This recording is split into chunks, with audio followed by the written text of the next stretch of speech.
دور قرآن پارہ نمبر 1 اللہ تعالیٰ کی رضا کی خاطر اکٹھے ہونے کا اجر رب اشرح لی صدری ویسر لی امری واحلل عقدۃ من لسانی یفقہوا قولی۔ رسول صلی اللہ علیہ وسلم نے فرمایا، جو لوگ اللہ کے گھروں میں سے کسی گھر میں اللہ کی کتاب کی تلاوت کرتے ہیں اور اس کی تعلیم میں باہم مصروف ہوتے ہیں تو ان پر سکینت نازل ہوتی ہے اور رحمت انہیں ڈھانپ لیتی ہے اور فرشتے انہیں گھیر لیتے ہیں اور اللہ تعالیٰ ان کا ذکر اپنے پاس موجودہ فرشتوں میں کرتا ہے۔ سبحان اللہ۔ اللہ کے ذکر کی بڑی فضیلت ہے اور جب اکٹھے ہو کر اللہ کو یاد کیا جاتا ہے تو اس کا اجر و ثواب اور اس کے فائدے کئی گنا بڑھ جاتے ہیں۔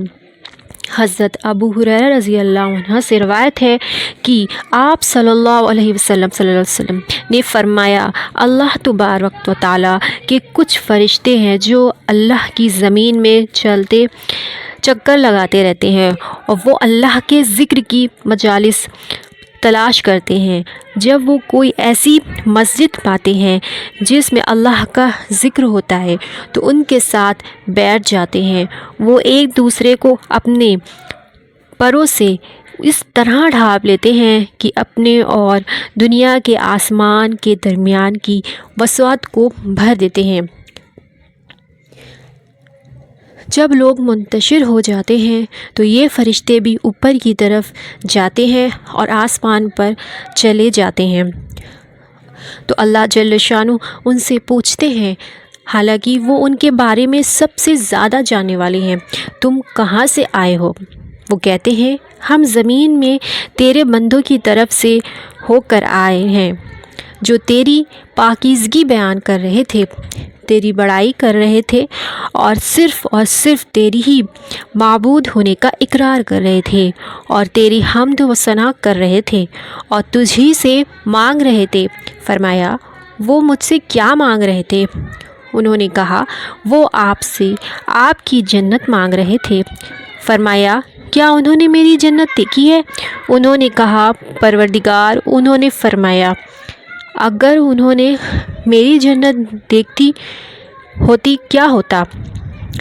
اگر انہوں نے میری جنت دیکھی ہوتی تو کیا ہوتا؟ وہ کہتے ہیں، اور وہ تیری پناہ مانگ رہے تھے۔ فرمایا، وہ کس چیز سے میری پناہ مانگ رہے تھے؟ انہوں نے کہا، تیری آگ یعنی جہنم سے، اے رب۔ فرمایا، کیا انہوں نے میری آگ دیکھی ہے؟ انہوں نے کہا، اے میرے رب، نہیں۔ فرمایا، اگر وہ میری جہنم دیکھ لیتے تو ان کا کیا حال ہوتا؟ وہ کہتے ہیں، وہ تجھ سے گناہوں کی بخشش مانگ رہے تھے۔ تو وہ فرماتا ہے، میں نے ان کی گناہ بخش دیے اور انہوں نے جو مانگا میں نے انہیں عطا کر دیا، اور انہوں نے جس سے پناہ مانگی میں نے انہیں پناہ دے دی۔ رسول صلی اللہ علیہ وسلم نے فرمایا وہ فرشتے کہتے ہیں، پروردگار، ان میں فلاں شخص بھی موجود تھا، سخت گناہ گار بندہ، وہاں سے گزرتے ہوئے ان کے ساتھ بیٹھ گیا تھا۔ آپ صلی اللہ علیہ وسلم نے فرمایا تو اللہ ارشاد فرماتا ہے، میں نے اس کو بھی بخش دیا، میں نے اس کو بھی بخش دیا۔ یہ ایسے لوگ ہیں کہ ان کی وجہ سے ان کے ساتھ بیٹھ جانے والے بھی محروم نہیں رہتا۔ صحیح مسلم 6893۔ ذکر الہی، دعا، توبہ اور استغفار۔ ہم سب بھی جنت سے کم کسی چیز پر راضی نہ ہوں۔ ایسی مجلسوں میں دعائیں بھی قبول ہوتی ہیں۔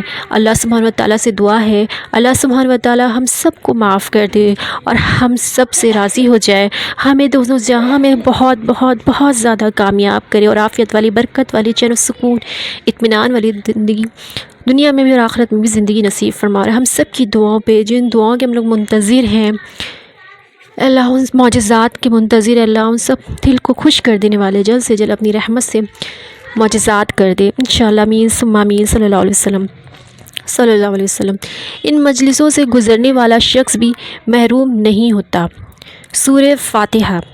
ابن عباس سے مروی ہے کہ ہمارے درمیان جبریل علیہ السلام نبی کریم صلی اللہ علیہ وسلم کے پاس بیٹھے ہوئے تھے۔ صلی اللہ علیہ وسلم اوپر سے ایک آواز سنائی دی۔ آپ صلی اللہ علیہ وسلم نے سر اٹھایا تو جبریل علیہ السلام نے فرمایا، یہ آسمان کا دروازہ ہے جسے صرف آج کے دن کھولا گیا ہے، آج سے پہلے کبھی نہیں کھولا گیا تھا۔ پھر اس سے ایک فرشتہ اترا جو جبریل علیہ السلام نے فرمایا، یہ فرشتہ جو زمین کی طرف اترا ہے، یہ آج سے پہلے کبھی نہیں اترا۔ اور پھر اس فرشتے نے سلام کیا اور کہا کہ آپ کو ان دو نوروں کی خوشخبری ہو جو آپ صلی اللہ علیہ وسلم کو دیے گئے ہیں، جو آپ صلی اللہ علیہ وسلم سے پہلے کسی نبی کو نہیں دیے گئے۔ ان میں سے ایک سورہ فاتحہ ہے اور دوسری سورہ بقرہ کی آخری آیات۔ سورہ فاتحہ بہت خاص سورہ ہے، مفسرین نے اس کے 36 نام گنوائے ہیں۔ یہ واحد سورت ہے جس کی فضیلت اور تعریف خود قرآن مجید میں فرمائی ہے۔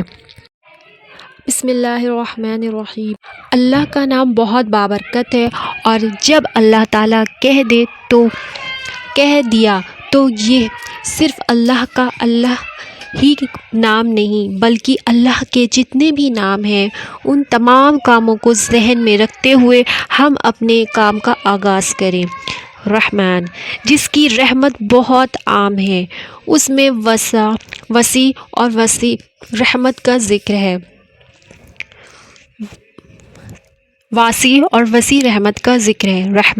رحمان جو بار بار رحم فرمانے والا ہے، اس میں مسلسل رحمت کا ذکر ہے۔ اللہ تعالیٰ اپنا تعارف اپنی رحمت کے ساتھ کروا رہے ہیں، 2 بار تسمیہ میں اور 2 بار سورہ فاتحہ میں۔ قرآن پڑھنے سے پہلے اعوذ باللہ من الشیطان الرجیم، تاکہ اس قرآن کو سمجھنے کے لیے شیطان مردود سے اللہ کی پناہ میں آ جائیں۔ الحمدللہ رب العالمین، سب تعریف اللہ کے لیے ہے۔ حمد قول اور زبان سے ہوئی ہے۔ حمد کے لیے لفظ شکر بھی استعمال ہوتا ہے، لیکن شکر دل، زبان اور عمل سے ہوتا ہے۔ اللہ تعالیٰ کی تعریف کیوں؟ ہر نعمت اللہ کی دی ہوئی ہے، اور خاص کر قرآن کی نعمت اللہ تعالیٰ کی طرف سے ملی ہے۔ ہم اللہ کی تعریف نہ بھی کریں، کائنات کی ہر چیز اللہ کی تعریف بیان کر رہی ہے۔ اس وقت بھی آسمان، زمین، شجر، ہمارا جسم بھی اللہ کی تعریف کر رہا ہے۔ تو ان ساری نعمتوں پر اللہ کی تعریف بیان کریں جس نے سب کچھ دیا ہوا ہے۔ مومن، منافق، کافر، سب کو وہ عطا کر رہا ہے، اور وہ مالک یوم الدین بھی ہے، تو سب تعریف اسی کے لیے ہے۔ الحمدللہ کہنے کا اجر، الحمدللہ کہنا میزان کو بھر دیتا ہے۔ دل سے الحمدللہ کہنے کا اجر اللہ خالی نہیں جانے دیتا۔ قیامت کے دن سب سے افضل بندے وہ ہوں گے جو حمدان ہوئے ہوں گے۔ اللہ کی خاص رحمت اس کے خاص بندوں کے لیے ہے۔ اللہ کی خاص رحمت اس کی جنت ہے۔ ہماری دعا ہے اللہ سے، اللہ تعالیٰ اپنی رحمت سے ہمیں جنت الفردوس میں داخل فرمائے انشاءاللہ، آمین ثم آمین۔ ایاک نعبد و ایاک نستعین، ساری رحمتیں اور نعمتیں اللہ کی طرف سے ہیں، تو عبادت کا مستحق بھی وہی ہے۔ عبادت مشتمل ہوتی ہے 2 چیزوں پر، شدید محبت یا شدید تعظیم پر۔ 2 تمام عبادتوں کا جوڑ ہے۔ دعا تمام عبادتوں کا جوڑ ہے۔ سب سے نفع مند دعا سورۃ فاتحہ ہے۔ سب سے نفع مند دعا سورۃ فاتحہ ہے۔ اس سورہ میں شیخ الاسلام بن تسلیم کہتے ہیں کہ جب میں نے غور کیا کہ سب سے نفع مند دعا کون سی ہے، تو وہ اللہ کی رضا کے کاموں پر مدد مانگنے کی دعا ہے۔ پھر میں نے سورۃ فاتحہ کی آیت ایاک نعبد و ایاک نستعین میں اس کو پا لیا۔ عبادت ظاہری یا باطنی، اقوالی اور اعمال پر مشتمل ہے۔ جو بات سوچ اور عمل اللہ کی مرضی کے مطابق ہو وہ عبادت کہلاتی ہے۔ اہدنا الصراط المستقیم مانگنے کی سب سے اہم چیز ہدایت ہے۔ دن کی نمازوں میں کم سے کم 70 بار جو فرائض ہیں ان میں ہدایت کی دعا مانگی جاتی ہے کہ ہدایت سیدھے راستے کی جو جنت الفردوس تک پہنچا دے۔ حضرت علی رضی اللہ عنہ نے فرمایا کہ رسول صلی اللہ علیہ وسلم نے فرمایا یہ دعا مانگتے رہا کرو، اللہم دینی وسددنی، اے اللہ مجھے ہدایت دے اور مجھے سیدھا رکھ، آمین۔ انسان کسی کو بھی بد دعا نہ دے، جب کوئی ستائے تو اس کو بھی دعا دے کہ اے اللہ اس کو ہدایت دے۔